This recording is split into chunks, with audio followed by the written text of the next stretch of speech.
Hello साथियों, आज हम इसमें ट्रांसफार्मर के टॉपिक से जितने भी इम्पोर्टेंट पॉइंट बन सकते हैं उन पर चर्चा करेंगे। तो आप मैं मानता हूं कि आपने ट्रांसफार्मर टॉपिक कंप्लीट कर लिया। अगर टॉपिक कंप्लीट करना आसान है लेकिन उसको बार बार रिवीजन करना थोड़ा मुश्किल है, तो इसलिए मैंने इम्पोर्टेंट जितने भी पॉइंट बन सकते थे तो वो आपके लिए लेकर आया हूँ। तो सबसे पहला पॉइंट है कि ट्रांसफॉर्मर विद्युत ऊर्जा को एक सर्किट से दूसरे सर्किट में ट्रांसफ़र करता है। तो कौन सी ऊर्जा को ट्रांसफ़र करता है? विद्युत ऊर्जा को। दूसरा पॉइंट है ट्रांसफार्मर अन्योन्य प्रेरण के सिद्धांत पर काम करता है। अब मैं मानता हूं कि आप अन्योन्य प्रेरण सिद्धांत के बारे में डिटेल से पढ़ चुके होंगे। अपने इस पे पॉइंट टू पॉइंट बात करेंगे। ट्रांसफार्मर अन्योन्य प्रेरण के सिद्धांत पर काम करता है जिसका अस्तित्व केवल एसी सर्किट में होता है। अन्योन्य प्रेरण का जो अस्तित्व है केवल एसी सर्किट में होता है। अब है ट्रांसफार्मर की प्राइमरी वाइंडिंग एसी विद्युत सोर्स से संयोजित रहती है। ट्रांसफार्मर की में कितनी वाइंडिंग होती है? दो, प्राइमरी और सेकेंडरी। तो प्राइमरी वाइंडिंग उसे बोलेंगे जहाँ हमारा विद्युत सोर्स से जो कनेक्टेड रहेगी, विद्युत सोर्स से कनेक्टेड रहेगी। उसके बाद है ट्रांसफार्मर की लेमिनेटेड कोर सिलिकॉन स्टील की बनाई जाती है। ट्रांसफार्मर की लेमिनेटेड कोर सिलिकॉन स्टील की बनाई जाती है। अब आगे है ट्रांसफार्मर के टैंक में तेल भरा रहता है जो कि इंसुलेशन तथा ट्रांसफार्मर को ठंडा रखने के लिए एक माध्यम का काम करता है। यदि ट्रांसफार्मर की प्राइमरी वाइंडिंग को डीसी से कनेक्ट किया जाता है तो वाइंडिंग क्या जल जाएगी। आगे है स्टैटिक प्रकार का उपकरण होने के कारण ट्रांसफार्मर की जो दक्षता है 90 से 98% तक होती है। ट्रांसफार्मर कैसी युक्ति है? एक स्टैटिक डिवाइस है, इस कारण ट्रांसफार्मर की दक्षता वो सबसे ज़्यादा है, कितनी? 90 से 98% तक। आगे है जो ट्रांसफार्मर इनपुट वोल्टेज को बढ़ाकर अधिक आउटपुट वोल्टेज प्रदान करता हो वह जो ट्रांसफार्मर है उच्चायक ट्रांसफार्मर कहलाता है, जिसे क्या कहते हैं? स्टेप अप ट्रांसफार्मर भी कहते हैं। दो प्रकार के ट्रांसफार्मर स्टेप डाउन वोल्टेज के आधार पर स्टेप डाउन और स्टेप अप होता है। तो ये किसकी बात कर रहा है? जो ट्रांसफार्मर इनपुट वोल्टेज आपने जो वोल्टेज उसको दी है उसे आउटपुट वोल्टेज जो प्रदान करेगा वो क्या करेगा? हाई वोल्टेज या उच्चायक ट्रांसफार्मर कहलाता है। अपचायक ट्रांसफार्मर की प्राइमरी वाइंडिंग पर टर्नों की संख्या सेकेंडरी वाइंडिंग की अपेक्षा अधिक होती है। अपचायक का मतलब क्या है? स्टेप डाउन ट्रांसफार्मर, यानी कि प्राइमरी में जो टर्नों की संख्या अधिक और सेकेंडरी में जो टर्नों की संख्या है वो कम मिलेगी। आगे है यदि ट्रांसफार्मर की लोहे कोर ठोस होती है तो उसमें एडी धारा हानि तथा हिस्टैरिसीस हानि का मान है जो काफ़ी अधिक होता है। तो अब एक क्वेश्चन उठता है कि कोर हानि को कम करने के लिए अपने को क्या करना चाहिए? तो उसको भंवर धारा हानि को कम करने के लिए उनको क्या करना चाहिए? लेमिनेटेड कर देना चाहिए। और हिस्टैरिसीस हानि को कम करने के लिए उसमें सिलिकॉन की मात्रा मिलानी चाहिए। अब है आकार के आधार पर भी आपने ट्रांसफार्मर पढ़ रखे होंगे। तो उसके बाद ये है सेल प्रकार का। कौन सा है? सेल प्रकार के ट्रांसफार्मर में ई तथा आई आकृति की स्टेपिंग प्रयोग करके दोहरी आयताकार कोर तैयार करते हैं। अब आपसे पूछ सकते हैं सेल प्रकार के ट्रांसफार्मर में जो स्टेपिंग प्रयोग की जाती है वो किस आकार की रहती है? तो ई व आई आकार की रहती है। आगे देखिए कोर प्रकार के ट्रांसफार्मर उच्च वोल्टेज पर निम्न आउटपुट शक्ति प्रदान करने के लिए प्रयोग किए जाते हैं। कोर प्रकार के ट्रांसफार्मर उच्च वोल्टेज पर निम्न आउटपुट शक्ति प्रदान करने के लिए जो है प्रयोग किए जाते हैं। आपसे कोर प्रकार के ट्रांसफार्मर का उपयोग पूछ सकते हैं, तो आप ये लाइन आपको ध्यान रखना है। आगे है बेरी प्रकार के ट्रांसफार्मर। बेरी प्रकार के ट्रांसफार्मर की कोर में अनेक चुंबकीय मार्ग स्थापित होते हैं। अनेक चुंबकीय मार्ग स्थापित होते हैं। आप कमेंट में बताओगे सेल और कोर टाइप में चुंबकीय मार्गों की संख्या कितनी होती है। बेरी प्रकार के ट्रांसफार्मर की कोर में अनेक चुंबकीय मार्ग स्थापित होते हैं, जिस कारण चुंबकीय फ्लक्स का लीकेज न्यूनतम होता है। चुंबकीय फ्लक्स का लीकेज क्या होता है, न्यूनतम रहता है। आगे है क्वेश्चन, ये लाइन है, सिंगल फेज ट्रांसफार्मर का उपयोग। कौन सा ट्रांसफार्मर है, सिंगल फेज ट्रांसफार्मर का उपयोग वोल्टेज स्टेबलाइजर में, रेडियो रिसीवर में, टीवी रिसीवर व इन्वर्टर आदि में किया जाता है। आगे एक लाइन है, 3 फेज ट्रांसफार्मर विद्युत उत्पादन केंद्रों पर उत्पन्न किए गए 11 केवी एसी वोल्टेज को वह 66 केवी, 110 केवी, 132, 220 व 440 केवी तक कितना है 440 केवी तक स्टेप अप करके प्रेषित करने में सक्षम होते हैं।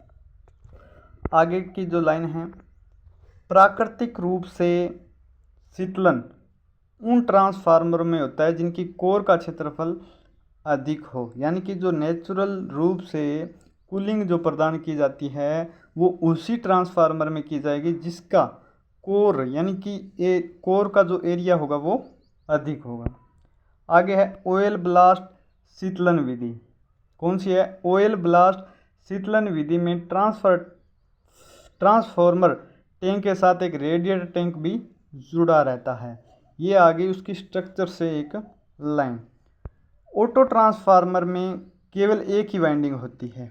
ऐसा कौन सा ट्रांसफार्मर है जिसमें एक ही वाइंडिंग है, तो वो है ऑटो ट्रांसफार्मर, जो कि प्राइमरी व सेकेंडरी दोनों का काम करती है। ये बात आपको ध्यान रखना है।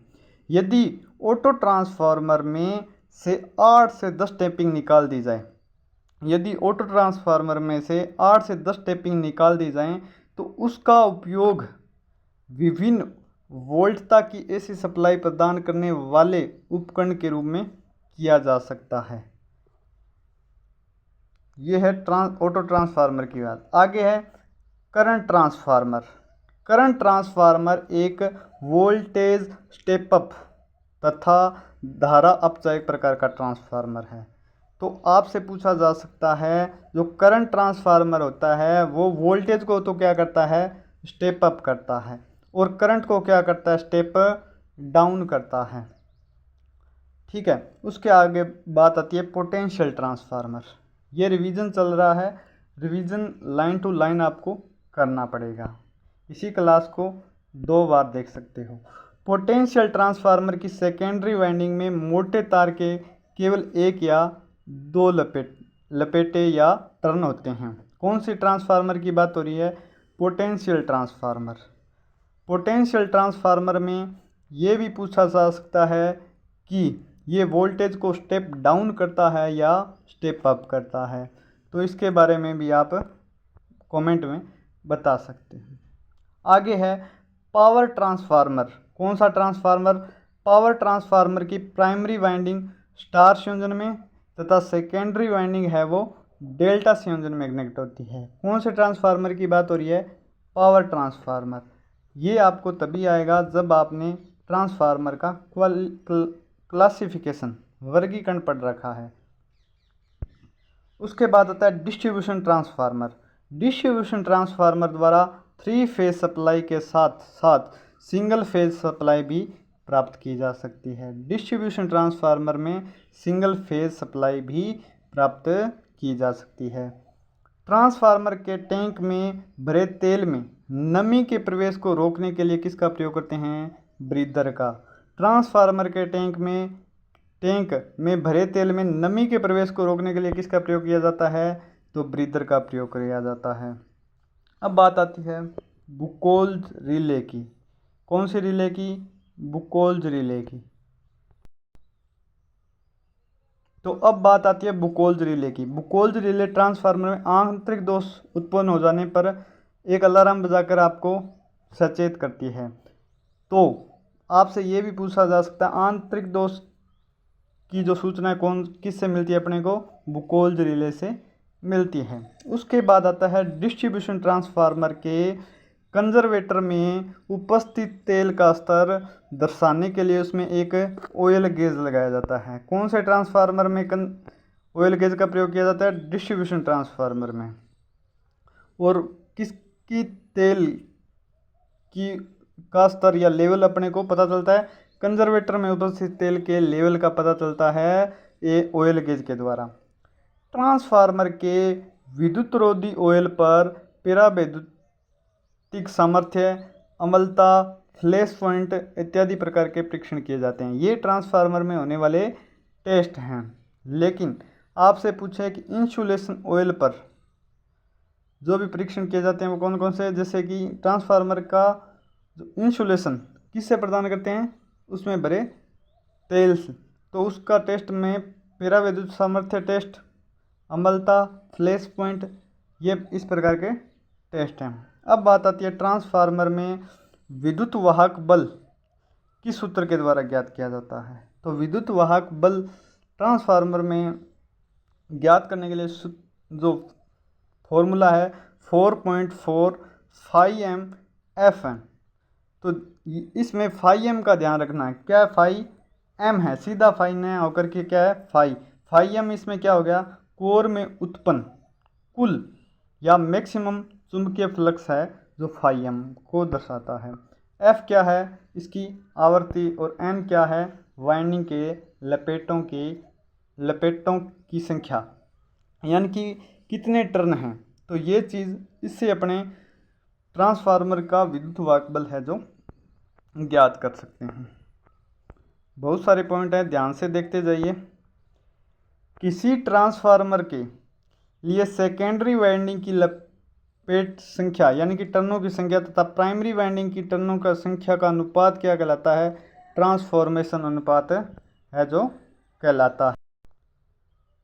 एक क्वेश्चन आइडियल ट्रांसफार्मर से पूछा जाता है कि आइडियल ट्रांसफार्मर का अनुपात रेशियो कितना होता है, वो आप कमेंट में ज़रूर बताइएगा। आगे है 3 फेज ट्रांसफार्मर वाइंडिंग को star star, star delta, delta star, delta delta आदि में कनेक्ट है जो किया जा सकता है। आगे है 2 ट्रांसफार्मर को समांतर क्रम में तभी संचालित किया जा सकता है जब दोनों ट्रांसफार्मर का फेज क्रम क्या हो? समान हो। और भी बहुत सारी शर्तें हैं, 3 शर्तें हैं जो कि ट्रांसफार्मर के समांतर प्रचालन के लिए आवश्यक हैं। तो ये शर्तें ज़रूर पढ़ें, रिवीजन करते समय तीनों चारों जो शर्तें हैं उनको ज़रूर पढ़ लें। अब है ट्रांसफार्मर का समांतर क्रम में संचालित करने पर उनकी दक्षता क्या हो जाती है? बढ़ जाती है। तो ये क्वेश्चन भी आ सकता है कि समांतर प्रचालन करने से ट्रांसफार्मर की जो दक्षता है वो कम होती है या अधिक? तो आप क्या कहोगे? इससे दक्षता है जो बढ़ जाती है। ट्रांसफार्मर का वोल्टेज रेगुलेशन का फॉर्मूला भी आपको ध्यान रखना है। इसमें क्या आता है? ट्रांसफार्मर की नो लोड वोल्टेज और ट्रांसफार्मर का फुल लोड बटे ट्रांसफार्मर का नो लोड वोल्टेज इनटू क्या हो जाता है? 100। ये क्या है? इसका वोल्टेज रेगुलेशन निकालने का फॉर्मूला जो कि ITI की बुक में दिया गया है। आगे है ट्रांसफार्मर की नो लोड अवस्था में प्रवाहित होने वाली विद्युत धारा का मान उसकी जो फुल लोड अवस्था में होने वाली विद्युत धारा के मान का केवल 2 से 5% ही होता है। यानी कि जितनी फुल लोड पे बहती है उसका 2 से 5% ही होता है। किसमें? नो लोड अवस्था में करंट। ट्रांसफार्मर की लो हानि उसकी लो कोर के द्वारा उत्पन्न होने वाली विद्युत हानि ही होती है। आगे है ट्रांसफार्मर की एडी धारा हानि आवर्ती के वर्ग के अनुक्रमानुपाती होती है। एडी धारा ज्ञात करने का एक फॉर्मूला है, वो भी आपको लास्ट में ज़रूर देखना है। मैं इस पे टाइप करके लिख नहीं सकता, मेरी जितनी PDF जो तैयार की हुई है उतने को बताएंगे। और ऐसे ही नेक्स्ट टॉपिक की रेगुलर क्लास आएंगी। जितने भी देख रहे हो, 2 देख रहे हो, 1 देख रहा हो, मेरे को खुद को भी रिवीजन करना है और साथ में इसको YouTube पे डाल देंगे तो कोई अपना ही साथी इसको देख सकता है। तो वीडियो को लाइक शेयर भी ज़रूर कर दें। ट्रांसफार्मर की तांबर हानि यानी कि कॉपर हानि का मान ट्रांसफार्मर की सेकेंडरी वाइंडिंग पर कनेक्टेड लोड के बढ़ने के साथ साथ बढ़ता है। तो आपसे पूछा जा सकता है कि कॉपर हानि का मान कब बढ़ता है, क्या लोड धारा का मान कम करने से या अधिक करने से? तो वो उसके समानुपाती होने के कारण क्या कहोगे, लोड धारा के बढ़ने पर। ट्रांसफार्मर के ओपन सर्किट परीक्षण द्वारा ट्रांसफार्मर की नो लोड अवस्था में लो हानि का मान ज्ञात किया जाता है। और कॉपर लॉस ज्ञात करने के लिए कौन सा टेस्ट करते हैं, शॉर्ट सर्किट टेस्ट। अब बात आती है ट्रांसफार्मर की दक्षता ज्ञात करने का। दक्षता ज्ञात करने के लिए सूत्र क्या रहता है, आउटपुट बटे इनपुट, आउटपुट बटे इनपुट। लेकिन यहाँ पे पूरा तरीके से लिखा गया है आउटपुट शक्ति। इनपुट में क्या होता है, आउटपुट प्लस हानियाँ रहती है, तो इसमें यही लिखा है कि आउटपुट बटा इनपुट इंटू 100। तो ये थी वीडियो आज की। नेक्स्ट टॉपिक है जो अगली क्लास में होगा, उसी में रिवीजन पॉइंट ही होंगे। धन्यवाद।